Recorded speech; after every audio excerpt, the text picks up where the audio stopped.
ഇന്ന് നല്ല ഒരു മഴക്കോളൊക്കെ ആയിട്ട് നല്ലൊരു ഈവനിങ് ആണ് കേട്ടോ.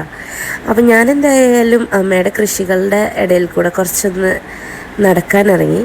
ആകാശത്ത് ഇരുണ്ട് കൂടിയ കാർമേഘങ്ങൾ കാണാനും അടിപൊളിയായിരുന്നു.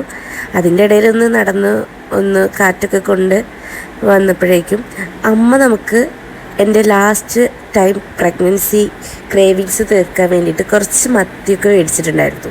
മത്തി അല്ലെങ്കിൽ ചാള എന്നൊക്കെ പറയാം. വൈകുന്നേരമായപ്പോൾ ഈ ഒരു ടൈമിൽ എൻ്റെ മോൾക്ക് എപ്പോഴും ഊഞ്ഞാലാടണം.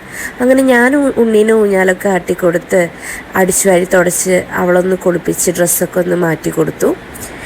അപ്പോഴേക്കും നമ്മുടെ അമ്മ വിളക്കൊക്കെ വെച്ചിട്ടുണ്ടായിരുന്നു കേട്ടോ. അപ്പോൾ ദേ ഞങ്ങൾ റെഡിയായി. ഇനി അവളൊന്ന് സെറ്റാക്കി ഇരുത്തണം. നമ്മുടെ മുൻവശത്ത് കണ്ട നല്ല ഭംഗിയുള്ളൊരു സൺസെറ്റൊക്കെ കഴിഞ്ഞിട്ട് നല്ല ഭംഗിയുള്ളൊരു വ്യൂവും കണ്ടു. മോൾക്ക് ഞാൻ ടി വി വെച്ച് കൊടുത്തിട്ട് നേരെ അടുക്കളയിൽ വന്നപ്പോൾ അമ്മ ദേ കപ്പ റെഡിയാക്കുന്നുണ്ട്. അതുപോലെ ഞാൻ ഉണ്ണിക്കുള്ള കുറച്ച് മീനെടുത്ത് വറുത്തിട്ട് അവൾക്ക് ചോറ് കൊടുത്തു. അവൾ നല്ല കുട്ടിയായിട്ട് ഫുള്ളായി ഫിനിഷ് ചെയ്ത് കഴിച്ചു കേട്ടോ. അവളെ അങ്ങനെ ഞാൻ നന്നായി മോട്ടിവേറ്റ് ചെയ്ത് ഒന്ന് നല്ലൊരു ഗുഡ് ഗേളൊക്കെ പറഞ്ഞിട്ട് നേരെ നമ്മൾ കിച്ചണിൽ പോയപ്പോൾ നമ്മുടെ ഫുഡ് റെഡി ആയിട്ടുണ്ട് കേട്ടോ. അപ്പോൾ എനിക്കാണെങ്കിൽ ഇതുപോലെ കഴിക്കാനായിരുന്നു ഇഷ്ടം, കൊള്ളിയും മത്തിയും കൂടിയിട്ട്. അപ്പോൾ ഞങ്ങളെല്ലാവരും കൂടി ഇരുന്ന് കഴിച്ചു.